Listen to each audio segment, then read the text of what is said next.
नमस्कार मेरे प्यारे बच्चों। एक बार फिर से आपका एमबी क्लासेस में स्वागत है। तो बच्चों, जैसे कि आपको पता है कि हम पोलिनोमियल चैप्टर कर रहे थे और इस पोलिनोमियल चैप्टर के दो पार्ट जो कि मैंने अपलोड कर दिए हैं और उनमें पूरा का पूरा मैंने बेसिक समझाया है।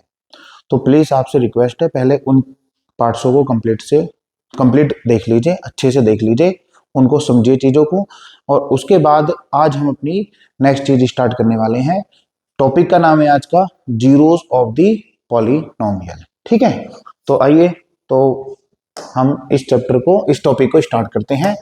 टॉपिक का नाम है जीरोस ऑफ द पॉलिनोमियल। तो समझो बच्चों इसको आराम से, बहुत आसान सा टॉपिक है। ठीक है, मतलब समझो इसका, zeros of the polynomial, zeros of the polynomial. ठीक है, तो बच्चों इसका मतलब ये हुआ, इसका मतलब क्या हुआ, पॉलिनोमियल की जीरो, पॉलिनोमियल की जीरोस। ठीक है, इसका मतलब होगा पॉलिनोमियल की जीरोस, मतलब कि हमें वेरिएबल की एक ऐसी वैल्यू उठानी है, जैसे हमने लास्ट क्लास में पढ़ा था एल्जेब्रिक एक्सप्रेशन होता है पॉलिनोमियल, और उसमें कुछ वेरिएबल होते हैं और कुछ कांस्टेंट होते हैं। तो जो वेरिएबल है ना, उन वेरिएबल की ऐसी वैल्यू उठानी है जिससे पूरा का पूरा पॉलिनोमियल जीरो बन जाए। ठीक, नहीं आया समझ में? देखो मैं बता देता हूं, वेरिएबल की वो वैल्यू जिससे पूरा पॉलिनोमियल जीरो बन जाए। जैसे मैं एक बहुत छोटा सा एग्जांपल लेता हूं यहां पर। ठीक है, एक बहुत छोटा सा एग्जांपल है, जैसे मैंने यहां लिख दिया x+2, यहां पर मैंने लिख दिया x+2। अब मुझे पहली बात तो ये देखना है क्या पॉलिनोमियल है। हाँ, लास्ट क्लास में हमने सीखा था ये पॉलिनोमियल है। तो सबसे पहले हमें यहाँ पर ये देखना है कि मैं यहाँ पर वेरिएबल की ऐसी क्या वैल्यू लूं जिससे कि ये पूरा का पूरा पॉलिनोमियल क्या बन जाए, जीरो बन जाए। एक्स की मैं यहाँ पर क्या वैल्यू लूं, वेरिएबल की क्या वैल्यू लूं। आप लोगों को सबको पता है कि सर आप एक्स की वैल्यू -2 ले लो, और जैसे मैंने यहाँ पर -2 रखी x की जगह, और यहाँ पर कितना है +2 है, तो -2 से +2 कैंसिल होकर पूरा पोलिनोमियल किसके बराबर आ गया, जीरो के बराबर हो गया। यही मतलब है जीरोस ऑफ द पोलिनोमियल का, मतलब कि पोलिनोमियल को हमें जीरो बनाना है। पोलिनोमियल को क्या बनाना है, जीरो। पोलिनोमियल को हमें क्या बनाना है, जीरो बनाना है। तो x की हमें क्या वैल्यू रखनी है जिससे ये पोलिनोमियल जीरो बन जाए। तो x की वैल्यू आपने बोल दिया -2 ले लो कि पूरा पोलिनोमियल जीरो बन जाएगा। ठीक, अब और सुनिए आगे की चीजें छोटी सी। जैसे मान लीजिए मैंने यहां पर एक एग्जांपल और उठा लिया। एक एग्जांपल ये हुआ, मान लो कि मैंने यहां लिख दिया 3x+4। अब हमें यहां पर इस x की क्या वैल्यू लेनी है जिससे कि पूरा का पूरा पोलिनोमियल जीरो बन जाए। x की क्या वैल्यू लूं कि पूरा का पूरा पोलिनोमियल जीरो बन जाए। ठीक है, तो अब हमारे दिमाग में यहाँ पर वैल्यू शायद नहीं आ रही होगी, क्या एक्स की क्या वैल्यू रखे कि पूरा पोलिनोमियल जीरो बन जाए। जैसे वहां एक्स की वैल्यू -2 रखने पे पूरा पोलिनोमियल जीरो बन गया, यहाँ नहीं आ रही होगी। तो आप उसकी बिल्कुल फिक्र मत करो। आप क्या करो, आपको एक कॉन्सेप्ट पता है कि हमें इस पोलिनोमियल की जीरो बनानी है, तो इस पोलिनोमियल की जीरो कैलकुलेट करनी है। जीरो का मतलब क्या हुआ, इस वेरिएबल की वो वैल्यू जिससे पूरा पोलिनोमियल जीरो बन जाए। मेरे वर्ड्स पे ध्यान दो, जिससे पूरा पोलिनोमियल जीरो बन जाए, जिससे पूरा पोलिनोमियल जीरो बन जाए। तो इसका मतलब ये पूरा का पूरा पोलिनोमियल हमारा क्या बन जाना चाहिए, जीरो। अब यहां से वो एक्स की वैल्यू कैलकुलेट कर लो। ठीक है, यहां से ए प्लस का है, उधर जाएगा तो -4 हो जाएगा। तो ये आ गया आपका 3x is equal to -4। X की वैल्यू यहाँ पर क्या, एक्स के साथ ये मल्टीप्लाई में, इधर आके डिवाइड में, तो यहाँ हो गया x इज इक्वल टू -4/3। तो x की हम ये वैल्यू लेंगे -4/3, जिससे पूरा पोलिनोमियल क्या बन जाएगा, जीरो बन जाएगा। ठीक है, इसको वेरीफाई करते हैं। वेरीफाई, यहां पर मैं इसको वेरीफाई करके बताता हूं। देखो, इसको हम यहां पर वेरीफाई करते हैं। ठीक है, इसको यहां पर वेरीफाई करते हैं। वेरीफाई हमने कर दिया कि x की जगह हमने क्या रखना है, -4/3 यहां पर रखना है। तो यह आपका 3, और x की जगह क्या रखोगे, -4/3। ठीक है, और यहां पर आगे क्या लिख रहा है, प्लस, और यहां पर क्या लिख रहा है, 4। देखते हैं जीरो बनता है नहीं बनता। आपको पता है यहाँ इस वाले 3 से ये वाला 3 कैंसिल हो गया, यहाँ पर क्या बच गया, -4, और इधर आपका क्या बच गया, +4। -4 से +4 कैंसिल होकर क्या बन गया, जीरो। तो इसका मतलब हमने यहाँ पर x की वो वैल्यू कैलकुलेट कर ली -4/3, जिससे पूरा पोलिनोमियल जीरो बन जाए। बस इतना सही मतलब होता है जीरोस ऑफ द पोलिनोमियल का। मतलब कि हमें पोलिनोमियल को जीरो बनाना है, और पोलिनोमियल को जीरो बनाने के लिए जो पोलिनोमियल के अंदर वेरिएबल है ना, उनकी क्या वैल्यू ले, उसको बोलते हैं जीरोस ऑफ द पॉलिनोमियल। जैसे मैं यहां पर बोलूं कि इस वाले केस में ये जो फर्स्ट वाला है x + 2 = 0, इसमें x की वैल्यू आपने -2 रखी, ये जो -2 है ये है जीरोस ऑफ द पॉलिनोमियल, ये है जीरो ऑफ द पॉलिनोमियल, ये है जीरो ऑफ द पॉलिनोमियल। क्यों, ये क्यों है? क्योंकि भाई इसकी वजह से पूरा का पूरा पॉलिनोमियल क्या बन गया, जीरो, इसलिए -2 जीरो ऑफ द पॉलिनोमियल है। यहां पर x की वैल्यू -4/3, ये है जीरो ऑफ द पॉलिनोमियल, ये है जीरो ऑफ द पॉलिनोमियल। क्यों? क्योंकि इसकी वजह से ये पूरा का पूरा पॉलिनोमियल क्या बन गया, ये पूरा का पूरा पॉलिनोमियल जीरो बन गया, इसलिए जीरो ऑफ द पॉलिनोमियल है। मेरी बात इतनी समझ में आई होगी? ठीक है, अब मैं इसको बिल्कुल आपको वैसे ही बता देता हूं, बिल्कुल एक कॉन्सेप्ट में, एक लाइन में, कि जीरो ऑफ द पॉलिनोमियल जब भी आए तो जीरो ऑफ द पॉलिनोमियल का मतलब कुछ और नहीं होता, इतनी बात याद रखनी है। जीरो ऑफ द पॉलिनोमियल का मतलब कुछ और नहीं होता, जो वेरिएबल होते हैं ना उसकी वैल्यू को जो बोलते हैं जीरो ऑफ द पॉलिनोमियल। जैसे जीरो ऑफ द पॉलिनोमियल मैं बोलता हूं यहां पर zero of the polynomial, zero of the polynomial, zero of the polynomial. ठीक है, जीरो ऑफ द पॉलिनोमियल का मतलब हुआ वैल्यू ऑफ वेरिएबल, बस वैल्यू ऑफ वेरिएबल, वेरिएबल की वो वैल्यू ऑफ वेरिएबल की वो वैल्यू जिससे पूरा का पॉलिनोमियल क्या बन जाए, जीरो बन जाए, वैल्यू ऑफ वेरिएबल। ठीक है, जिससे कि पूरा का पूरा जो पॉलिनोमियल है वो क्या बन जाए, जीरो बन जाए। इस वाली बात को याद रखना है कि वैल्यू ऑफ वेरिएबल जिससे पूरा का पूरा पॉलिनोमियल क्या बन जाए, जीरो बन जाए, उसको बोलते हैं जीरोस ऑफ द पॉलिनोमियल। ठीक है, अब आइए हमने जो इसमें सारा कुछ इधर लिख रखा है उसको हम आपको समझा देते हैं। ठीक है, देखो जीरोस ऑफ द पॉलिनोमियल, यहां पर मैंने लिख दिया वैल्यू ऑफ वेरिएबल की वो value which make the polynomial zero, जो पॉलिनोमियल को क्या बना देता है, जीरो बना देती है, वो वाली वैल्यू जो है वेरिएबल की उसको क्या बोलते हैं, zeros of the polynomial. Example, जैसे यहां पे लिया x - 5 = 0, तो यहां पर मैं x की क्या वैल्यू रखूं जिससे पूरा पॉलिनोमियल जीरो बन जाए।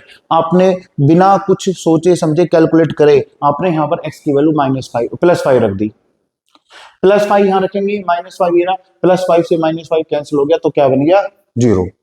इसका मतलब क्या हुआ, ये जो x की वैल्यू +5 है, this is the zeros of the polynomial. तो क्या बोला था कि x की, यहां पर वेरिएबल कौन है, x, तो x की वो वैल्यू जिससे कि पूरा का पूरा पॉलिनोमियल क्या बन जाए, जीरो। तो x की इस वाली वैल्यू को हम, x की इक्वल टू जो 5 है ना, इस 5 को हम क्या बोलेंगे, ये आपकी पॉलिनोमियल की जीरो है।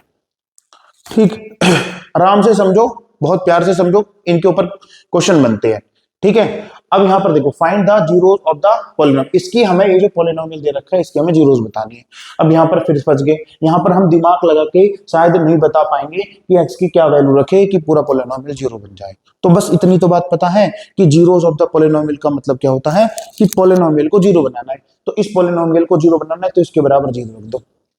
अब इसके जो यहां से x की वैल्यू कैलकुलेट कर लो, ये आपका x की वैल्यू, यहाँ पर ये क्या है, प्लस का 2 इधर जाके माइनस को 2 ये मल्टीप्लाई में जाके डिवाइड में, x इक्वल टू -2/7। तो ये जो x की वैल्यू है -2/7, ये इस पॉलिनोमियल की क्या है, जीरोस है। अब वेरीफाई के लिए x की जगह यहां पर हमने -2/7 रख के देखा, वेरीफाई के लिए यहाँ 7 है, x की जगह -2/7 + 2, 7 से 7 कैंसिल हो गया, -2 और यहाँ हो गया +2, -2 + 2 से ये कैंसिल हो गया तो जीरो बन गया। इसका मतलब पक्का हम ये कह सकते हैं कि x इक्वल टू -2/7 क्या है, इस पॉलिनोमियल की जीरो है। तो पॉलिनोमियल की जीरो मतलब उस पॉलिनोमियल को जीरो बना दे, ऐसी वैल्यू हमें वेरिएबल की लेनी है। एक लाइन याद रखनी है, उस पॉलिनोमियल को जीरो बना दे, ऐसी वैल्यू हमें वेरिएबल की लेनी है जो उस पॉलिनोमियल के अंदर इंक्लूड वेरिएबल है, वो वाली वैल्यू, उसकी वैल्यू लेनी है हमको। उम्मीद है समझ में आई होगी बात मेरी। ठीक है, देखो जैसे ये नेक्स्ट क्वेश्चन है, find the zeros of the polynomial, कह रहा है 3/2y + 7, कह रहा है यहाँ पर इस पॉलिनोमियल की हमें क्या बनानी है, जीरो बनानी है, जीरो बतानी है। इस पॉलिनोमियल की हमें क्या कैलकुलेट करनी है, जीरो कैलकुलेट करनी है। ठीक, तो कैसे कैलकुलेट करेंगे? तो सबसे पहले पॉलिनोमियल को जीरो बना दे, ऐसी हमें इस वेरिएबल की वैल्यू, वेरिएबल क्या है यहाँ पर y है, ठीक है, तो इस वेरिएबल यानी कि y की वैल्यू कैलकुलेट करनी है। तो पॉलिनोमियल को जीरो बना दे, तो पहले हम क्या करेंगे, इस पॉलिनोमियल को जीरो के बराबर रख दो। हमने यहाँ पर 3/2 y प्लस 7, इसको हमने इक्वल टू क्या रख दिया, जीरो, ये प्लस में इधर जाके माइनस में 3/2 y इक्वल टू -7, ये यहाँ नीचे है, ठीक है, डिवाइड में इधर आके क्रॉस मल्टीप्लाई करो, ये ऊपर चला गया, ये इसके साथ नीचे आ गया, तो 7 ये ऊपर आ गया इंटू 2, और ये यहाँ नीचे आ गया 3, तो y इक्वल टू -7 की 2 में मल्टीप्लाई करेंगे -14/3, तो y की वैल्यू -14/3 इस पॉलिनोमियल की क्या है, जीरो है। वेरीफाई, y की वैल्यू इसको उठा के यहाँ रखो, पूरा पॉलिनोमियल जीरो बन जाएगा, रख के देखते हैं, वेरीफाई। 3/2 y की वैल्यू कितनी है, -14/3, यहाँ रख के देखिए मैंने, और प्लस में 7, ठीक है, तो यहाँ से क्या हुआ देखो, इस 3 से ये वाला 3 और 2 से 14 को कैंसिल करेंगे, -7 प्लस 7 -7 प्लस 7 कैंसिल हो गया, जीरो। तो अब मेरे को उम्मीद है आपको ये बात समझ में आ गई होगी, जीरोज ऑफ द पॉलिनोमियल का मतलब क्या हो गया। जीरोज ऑफ द पॉलिनोमियल का मतलब बस इतना सा है कि पॉलिनोमियल की जीरो, पॉलिनोमियल को क्या बना दे, जीरो बना दे, वैसी एक्स या वाई जो भी उस पॉलिनोमियल के अंदर वेरिएबल इंक्लूड है, उनकी वैल्यू हमें कैलकुलेट करनी है जो उस पॉलिनोमियल को जीरो बना दे। ठीक, अब आइए यहाँ पर, जैसे ये क्वेश्चन है, ठीक है, ये पेपर में आया हुआ क्वेश्चन है, उसने बोल दिया यहाँ पर कि देखो यहाँ पर जो बोल दिया उसने कि x equal to 2 is the zeros of the polynomial. Polynomial आपको ये दे दिया, px is equal to 4x square plus 2x minus 5a, ये दे दिया। कह रहा है ये जो पॉलिनोमियल है, इस पॉलिनोमियल की जो जीरोज है वो क्या है, वो 2 है। अब हम समझ गए पॉलिनोमियल की जीरोज का मतलब हो गया कि वेरिएबल की वैल्यू है, यहाँ पर वेरिएबल क्या है, x, और जैसे ही मैं यहाँ पर वेरिएबल की वैल्यू रखूंगा तो पॉलिनोमियल क्या बन जाएगा, पूरा का पूरा पॉलिनोमियल जीरो बन जाएगा। इसका मतलब ये हुआ x इक्वल टू 2 जो दे रखा ना यहाँ पर, sorry 2 is the zeros of the polynomial, इसका मतलब हो गया इस पॉलिनोमियल की जो है जीरो है वो 2 है। तो जीरो मतलब 2, मतलब इसका मतलब हुआ x की वैल्यू 2 है, x की वैल्यू 2 है, जैसे मैं यहाँ पर x की वैल्यू 2 रखूंगा तो पूरा पॉलिनोमियल जीरो बन जाएगा, तो रख दो। ठीक है, इन सब बातों को ध्यान रखना है। ठीक है, यहाँ पर x की वैल्यू ये क्या है, जीरोज ऑफ द पॉलिनोमियल का मतलब हो गया यहाँ पर x की वैल्यू 2 दे दी, क्योंकि यहाँ पर वेरिएबल क्या है, 2 है। अगर यहाँ y वेरिएबल होता तो y की वैल्यू 2 होती, अगर यहाँ पर z वेरिएबल होता तो z की वैल्यू 2 होती। तो यहाँ पर हमने क्या रख के देखेंगे, x की जगह 2 रख के देखेंगे, और ये हो गया आपका 4 2 का होल स्क्वायर प्लस 2, और ये हो गया आपका 2 और माइनस 5a, और जैसे ही मैंने यहाँ पर 2 रखा x की जगह तो पूरा पॉलिनोमियल क्या बन गया, जीरो। क्यों, क्योंकि उसने बोला ना 2 is the zeros of the polynomial. इस पॉलिनोमियल की वैल्यू क्या है, इस पॉलिनोमियल की जो जीरोज है, इस पॉलिनोमियल की जीरोज है वो 2 है। इस पॉलिनोमियल की जीरोज क्या है, 2, मतलब कि x की वैल्यू जैसे मैं यहाँ 2 रखूंगा ये पूरा का पूरा पॉलिनोमियल जीरो बन जाएगा। तो इसलिए मैंने इक्वल टू में जीरो रख दिया। बहुत सारे बच्चों को ये दिक्कत है कि वो कैलकुलेट करते वक्त जीरो इक्वल टू में नहीं लगते, या रखते हैं तो उनको याद कर लेते कि इसका मतलब क्या, उनको ये मतलब नहीं पता कि जीरो इक्वल टू में रखा तो क्यों रखा, उनको ये नहीं पता। ठीक है, तो अब यहाँ कैलकुलेट करते हैं, तो हो गया 4, 2 का स्क्वायर करेंगे 4 प्लस 2 2 जा 4 माइनस 5a, और आपका इक्वल टू में क्या गया, 0, 4 4 जा 16 प्लस 4 माइनस 5a, और इक्वल टू में हो गया 0, 16 में 4 ऐड करेंगे तो 20 माइनस 5a इक्वल टू में 0। इस 20 को उठाओ उधर ले जाओ, यहाँ आ गया आपका माइनस का 5a is equal to minus का उधर जाके, ये प्लस का उधर जाके माइनस का हो गया। अब यहाँ पर हम क्या करेंगे, इस माइनस से ये वाला माइनस कैंसिल हो गया, ये 5 यहाँ पर मल्टीप्लाई में है, इधर आके डिवाइड में, तो a इज इक्वल टू 20/5, और 5 4 जा 20, तो a की वैल्यू यहाँ पर कितनी आ गई, 4 आ गई। उम्मीद है आपको मेरा ये जो कॉन्सेप्ट है ये आपको अच्छे से समझ में आया होगा। ठीक है, और अब हम इसके 1-2 क्वेश्चन आगे की और करेंगे। ठीक।